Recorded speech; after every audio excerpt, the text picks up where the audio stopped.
दो तस्वीरें मैं दिखा रहा हूँ। एक कुंभ में हिंदू संविधान की बात हो रही है। साधु संत, जो ज़्यादातर साधु संत शंकराचार्य जो ब्राह्मण समाज से हैं, उनकी एक बड़ी बैठक हो रही है और उन्होंने मनुस्मृति आधारित संविधान तैयार किया है।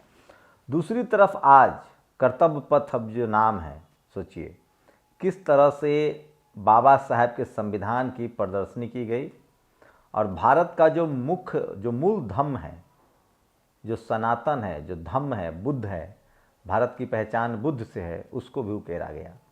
भारत की विरासत को भी दिखाया गया। इसमें नालंदा है, इसमें बुद्ध हैं।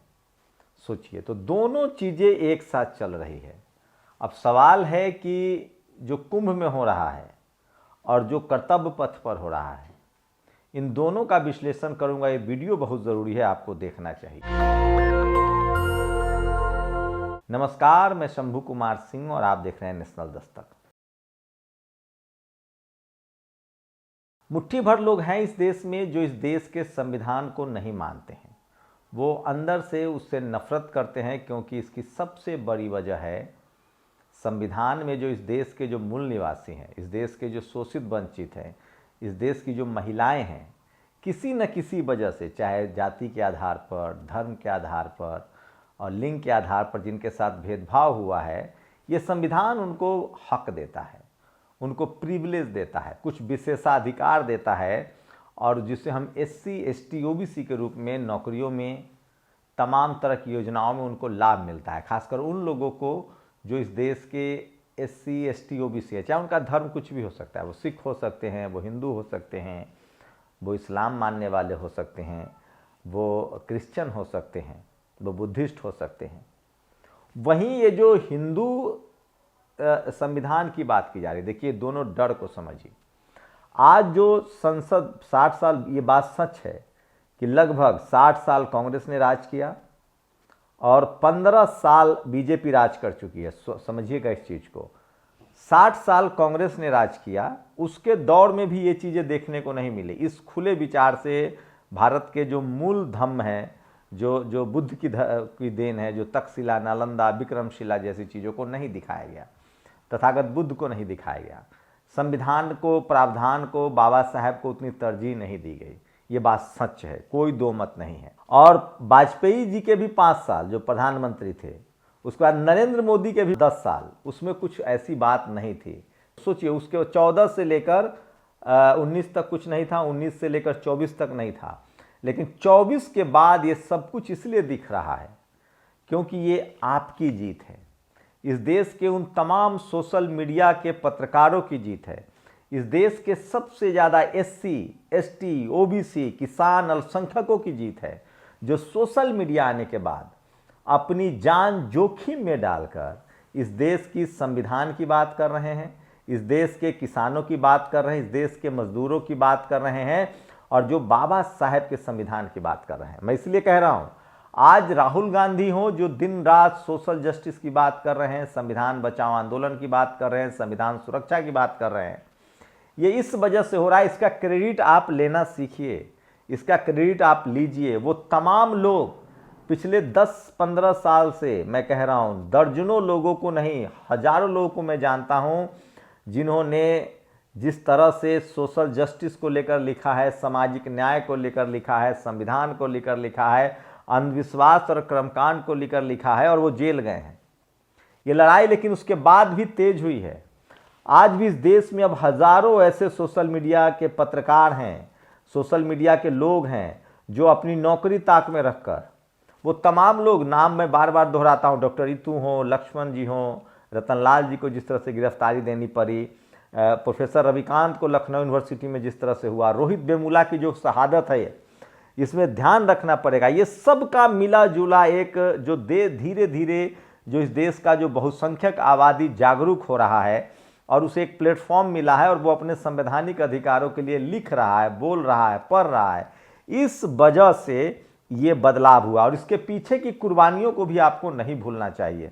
अगर आज़ादी के बाद की बात करें, जो बाबा साहब ने जो संविधान में हमें अधिकार दिया है, जो भारत के एक मजबूत भारत, एक विकसित भारत की जो उन्होंने संकल्पना की है, उन्होंने जो आधारशिला रखी है, उसमें जो उनके सहयोगी रहे, चाहे वो जयपाल मुंडा हो, ऐसे तमाम लोग हों, तो डॉक्टर अंबेडकर का जो विजन था, उसके बाद जिन लोगों ने आज़ाद भारत में, पीछे नहीं जाना चाहता हूं क्योंकि फिर बहुत चीज़ें कुरेदनी पड़ेंगी, आज़ाद भारत के बाद जिन लोगों ने शहादत दी है, जगदेव बाबू ने जो शहादत दी है, सोनेलाल पटेल की सारी हड्डियां तोड़ी गई, मान्यवर कांसीराम साहब ने अपना पूरा जीवन साइकिल से न्यौछावर कर दिया, राम स्वरूप वर्मा, ये वो तमाम लोग हैं, करुणानिधि और भारत रत्न जननायक कर्पूरी ठाकुर, ये तमाम लोग जो अब इस दुनिया में नहीं हैं, लेकिन जिन्होंने बड़ी लकीर खींची है।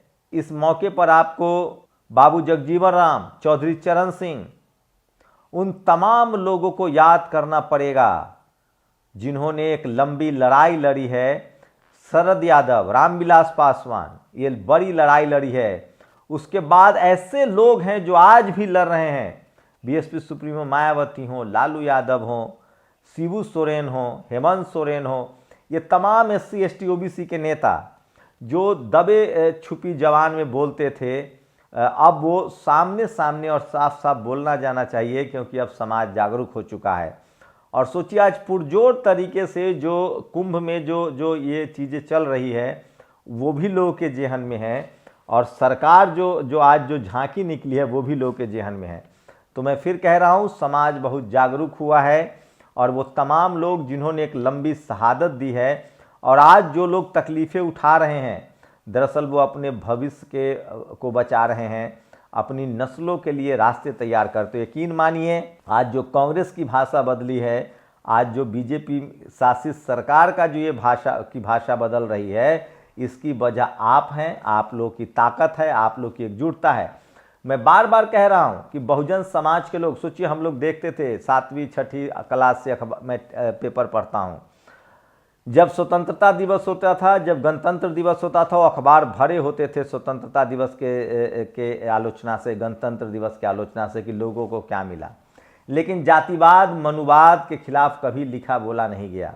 लेकिन धीरे धीरे सही, जब सोशल मीडिया आया है और जब जातिवाद, मनुवाद पर प्रहार हो रहा है, उसके बाद बाबा साहेब, मान्यवर कांसीराम साहब, इन तमाम लोगों के कामों के, जगजीवन बाबू हों, चाहे जिस तरह से जगदेव बाबू की जघन्य हत्या हुई, सोनेलाल पटेल हो, राम स्वरूप वर्मा हो, चाहे तमाम चौधरी चरण सिंह हो, इन तमाम लोगों के त्याग की बात होने लगी।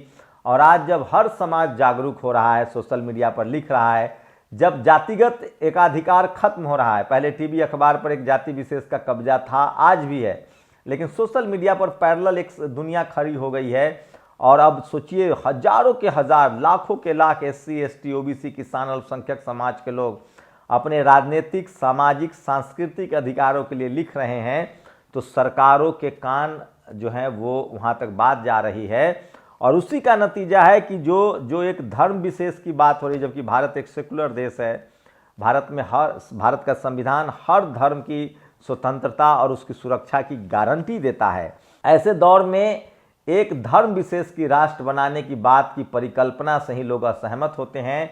और उसी का नतीजा है कि अब सरकार कोई भी आएगी, इस देश के जो मूल्य विचार हैं, इस देश के संविधान की जो परिकल्पना है, इस देश के संविधान में जो इक्वालिटी, फ्रेटर्निटी है, उसके खिलाफ नहीं जा सकती। और इसकी वजह है कि इस देश की बहुसंख्यक आबादी, खासकर SC ST OBC, किसान, अल्पसंख्यक समाज के लोगों में जो जागरूकता आई है, उसका नतीजा है। तो मैं फिर कह रहा हूं, ये सब कुछ सोशल मीडिया की वजह से हुआ है। बस आप लोगों को इसमें और तेजी लानी है। आज भी सच्चाई है कि इस देश में 90% लोगों के पास, जिसमें ज़्यादातर SC ST OBC, किसान, अल्पसंख्यक हैं, उनके पास न तो अभी भी बेहतर नौकरियां हैं, न उनके पास संसाधन है। 90 रोटी 10% लोगों के हिस्से में है, और 10 रोटी 90% लोगों के हिस्से में है। तो ये जो इकोनॉमिक गैर बराबरी है, जो आर्थिक गैर बराबरी है, और वो धीरे धीरे पाटना पड़ेगा। और उसका भी तरीका संविधान से आता है। देखिए, सामाजिक गैर बराबरी अभी भी है, राजनीतिक गैर बराबरी पटी है, 50-50 का आंकड़ा पहुंचा अभी, क्योंकि बाबा साहब का संविधान वहाँ पूरी तरह से इम्प्लीमेंट हो रहा है। लेकिन अभी भी शैक्षणिक बराबरी नहीं आई है, सामाजिक बराबरी नहीं आई है, सांस्कृतिक बराबरी नहीं आई है।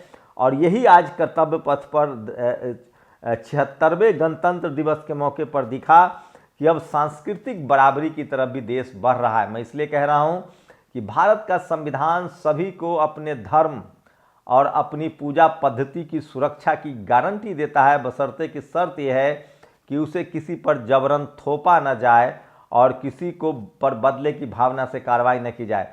तो आज जो ये जो झांकी निकली है जिसमें तथागत बुद्ध हैं, बाबा साहब का संविधान है, ये इस वजह से क्योंकि जो सांस्कृतिक रूप से जिनके साथ हाशिए पर डाला गया वो समाज जागरूक हो रहा है, उनके पास सोशल मीडिया है, लिखा जा रहा है। तो इसका क्रेडिट आप लोग पूरी तरह से लीजिए। और मैं फिर कह रहा हूं, अपने संवैधानिक अधिकार के लिए घर में संविधान रखिए, लोगों को संविधान दीजिए। और मैं फिर कह रहा हूं, इस देश के 90% लोग जैसे जैसे जागरूक होते जाएंगे, पढ़ते लिखते जाएंगे, ये देश और मजबूत होगा, ये मुल्क और मजबूत होगा और इस देश में बराबरी आएगी, समानता आएगी। लेकिन ये संविधान जब तक है और ये संविधान के प्रावधानों को आप लागू करवाएं और जब तक डेमोक्रेसी है, आपके वोट के अधिकार हैं, तब तक मुझे पूरा भरोसा है, विश्वास है कि ये संविधान के प्रावधानों को अगर पूरी तरह से इम्प्लीमेंट कर दिया गया, जो हमें 1949 में मिला था 26 जनवरी 1949 को, तो यकीन मानिए 26 जनवरी 1950 से जिस तरह से लागू हुआ, ये सब कुछ इस देश की मजबूती के लिए बाबा साहब ने कहा था कि भारत का संविधान में वो ताकत है जो इसके शांति के दौर में भी और युद्ध के दौर में भी, दोनों दौर में देश को एकजुट रखेगा। तो जो लोग भी संविधान के खिलाफ बात कर रहे हैं, संविधान विरोधी आचरण कर रहे हैं, वो इतिहास के गटर में डाले जाएंगे। और भारत का संविधान मजबूत है, उसकी जड़ें अब धीरे धीरे 75 साल से गहरी हो गई है। और जो लोग जिनको सचमुच इस संविधान में आस्था है, उनकी संख्या 90-95% है और चाहकर भी कोई संविधान को शायद ही बदल सकता है। बस ज़रूरत है कि इस संविधान के प्रति सजग रहिए। सरकारें आती जाती रहेंगी, अगर समाज के तौर पे आप सजग होंगे, एक नागरिक के तौर पे आप सजग होंगे, शोषित वंचित के तौर पे आप सजग होंगे, तो आपके अधिकार देर सवेर मिलेंगे। इसलिए बाबा साहब के संविधान को हम सब अगर बचा लेंगे तो ये संविधान हम सबको बचाएगा। तो आज जो आपको जो पार्टियां जो भी आज क्रेडिट ले रही हो, SC ST OBC की बात हर पार्टी कर रही है, लेकिन इसका क्रेडिट आपको जाता है। उन तमाम महापुरुषों को इसका क्रेडिट दीजिए जिन्होंने अपनी कुर्बानी दी है। और आज भी जो लोग अपनी नौकरी खतरे में डालकर, जो लोग तमाम तरह के रिस्क लेकर संवैधानिक अधिकारों की लड़ाई लड़ रहे हैं, दरअसल अब उनकी जीत होती दिख रही है, क्योंकि जो शोषित वंचित समाज के लोग हैं वो भी अब जागरूक हो रहे हैं और इसमें सोशल मीडिया की बड़ी भूमिका है। आप लोग इनसे सहमत है, असहमत, अपनी प्रतिक्रिया जरूर दीजिए। शुक्रिया। नेशनल दस्तक की आपसे गुजारिश है कि अगर इसको बचाना चाहते हैं तो नेशनल दस्तक को सब्सक्राइब करने के लिए रेड कलर के सब्सक्राइब बटन को दबाएं, फिर बेल आइकन की घंटी दबाएं। नेशनल दस्तक को बचाने के लिए बहुत जरूरी है कि हर खबर को शेयर करें, लाइक करें, कमेंट जरूर करें।